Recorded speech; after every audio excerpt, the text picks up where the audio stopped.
Hi, good morning. Good morning on this beautiful Sunday morning. This is Celeste. I'm an astrologer, coach, and an intuitive. I'm just going to give it a moment for some people to join.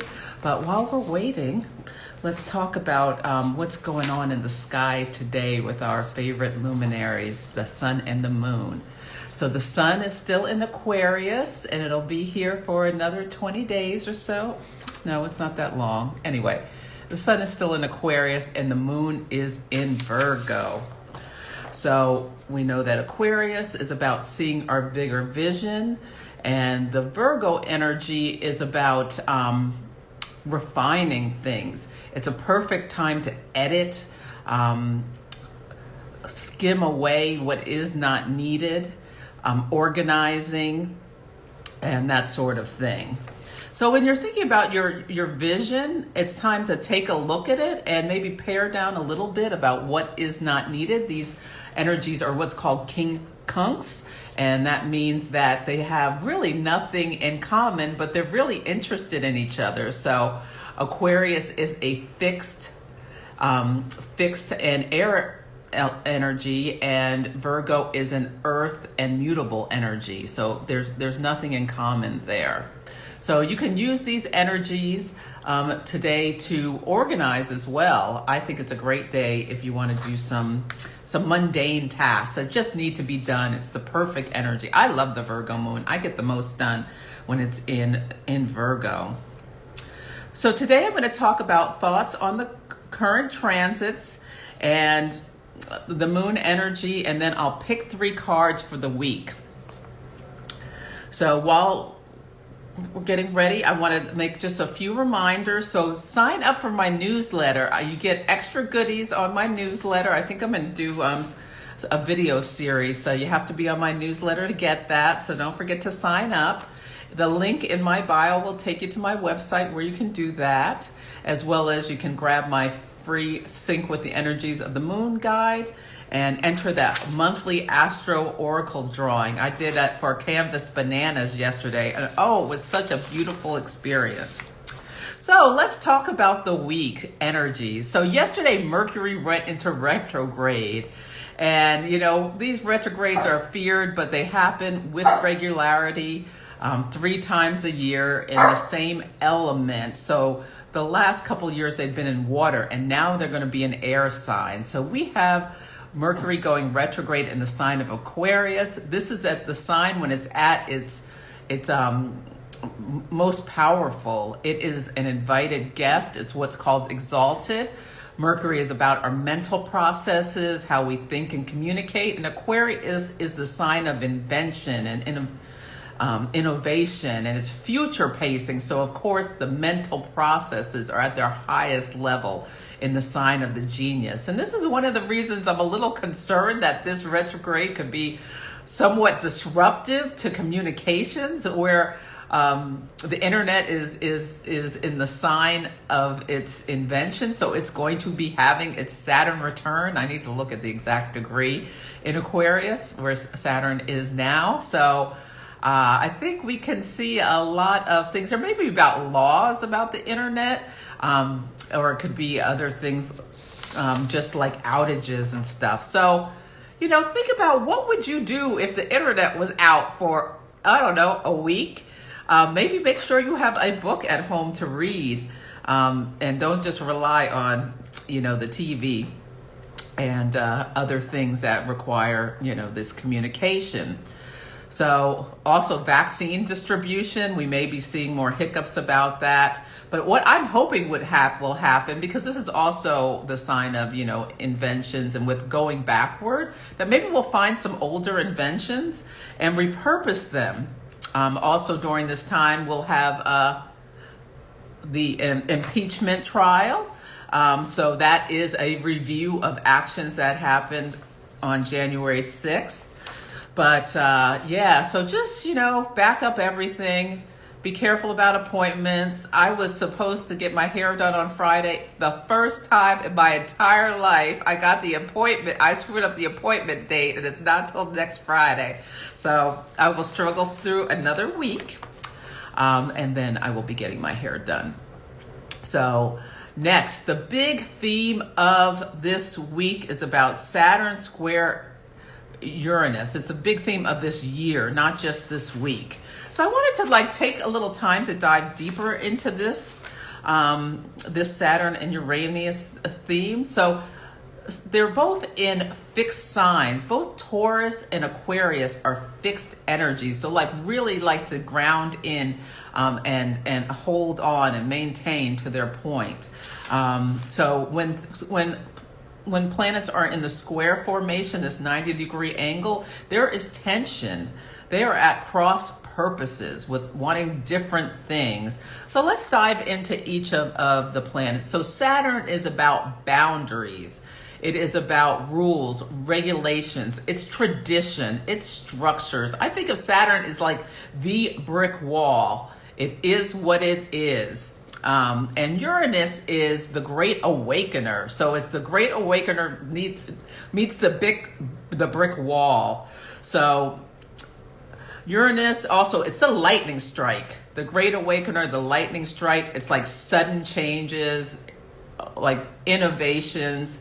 It's just expect the unexpected. You have no idea. It's seismic shifts can happen. And we're in Saturn's in the sign of Aquarius around humanitarian ideals and the collective, and Uranus is in the sign of Taurus around our resources, what we value, our money. So we're going to see a lot of themes, and already have in this few short weeks of the year seen a lot of themes about this tension. So obviously the Capitol riot was Uranus trying to overthrow the government, Saturn. We also saw on the East Coast of the United States, there was a day where there were a bunch of outages of the Verizon network. So that again is like a lightning strike, an interruption of the internet and communications. Last week, the big story, which I loved, and I did a video about GameStop stock. And this whole thing with the Reddit group, Wall Street Bets, it is absolutely fascinating. And you can watch the video. I won't go into it too much, but basically they did a short squeeze, which is where, I really don't like it when people bet on other people failing. So a lot of hedge funds have been shorting the GameStop stock because it's, not doing well as a company, so they're betting that the stock will continue to go down. Well, apparently these people on social media, Aquarius, decided to buy it. They decided they liked it, and they just really drove the price up. So this is really Uranus, Saturn, and people were losing their minds. I love this crusty old man came on talking about, he was some hedge fund guy, talking about how, he was losing it, talking about how stimulus checks were the reason that this was going on. And this Robinhood is an investment company that stopped trading for buying the stock, but let, the hedge funds sell stock to protect their position. So hopefully that CEO will be seeing Congress about that action. So it's really interesting how this sudden change and these people are scrambling in this brick wall Saturn way to try to stop something that I don't see anything illegal about it. And I love Roaring Kitty is the name of the leader of this group. And we just had a full moon in Leo. And that was when the news started really picking up about this. So I thought it was so perfect with the astrology.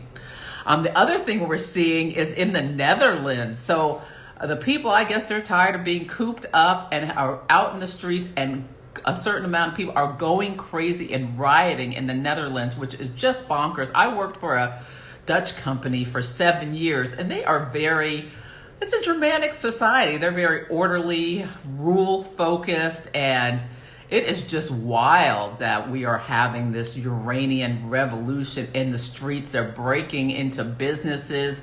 That's very Taurian. And just, ransacking these poor business owners and lighting fires, throwing bricks at the police. It's just, I hope this does not come to the United States, because it is awful. Yeah, well, I guess that's already going on in Portland, but anyway.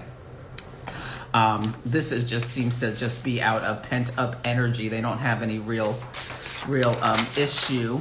Also, the fracturing of the Republican Party is something to watch. So there's like the Trumpsters versus like the old guard, and Liz Cheney stood up on principle and said, you know, we have to hold Trump accountable for the insurrection.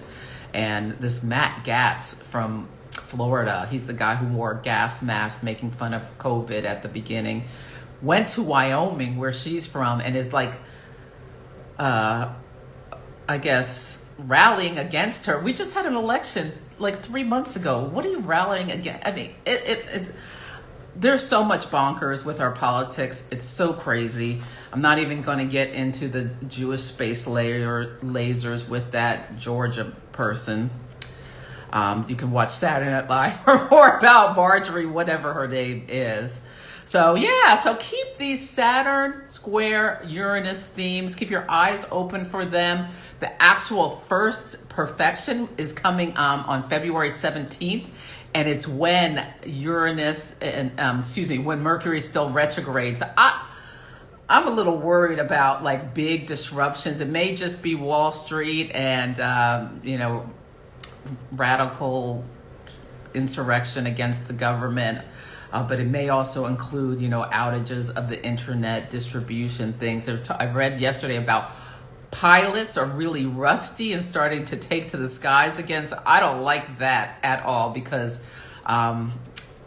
plane travel is Mercurian, at least when it's short distances. So I don't like that at seeing that at all in the news this week. So anyway, normally I would talk about the upcoming transit, which is going to be the last quarter moon in Scorpio, but I feel like the energy of the full moon of Leo was so strong that we just need to continue to sit with that a little bit and integrate that. I've been hearing from people and felt that energy myself, and it's there's a real need to integrate that. And I've seen a couple instances where that Mars square, where people just kind of lashed out in outrage. That was very concerning. So we need to take care of ourselves this week, and I'm going to just ask about these big energies: Mercury retrograde, the full moon, integrating that energy, and then the Saturn square Mars. How can we work with the energy of this week when we're seeing in the outside world all this unexpected disruption and bonker stuff?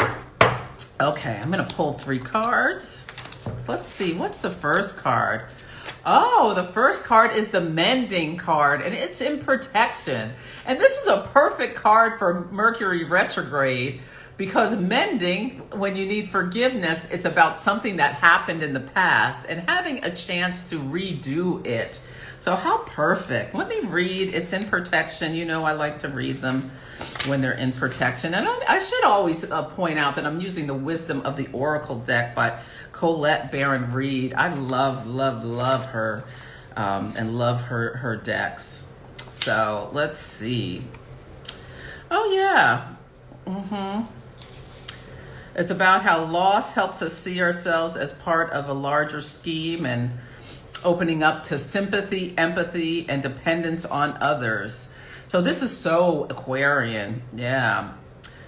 And go back and, look at your heartbreaks and view it in a different way about how you learned and how you'll be, how you'll be better, do things in a different way moving forward, and forgive yourself and maybe forgive others for any transgressions. The next card is the community card. So the community card is very Aquarian, about the tribe. And this mending card with the community card, I am just so concerned about the fracturing of America. I mean, we just have to. We just can't stay angry at everybody else and have to start trying to understand, even if we totally disagree with people, try to have some compassion and forgiveness for our fellow man. So that's what I see with this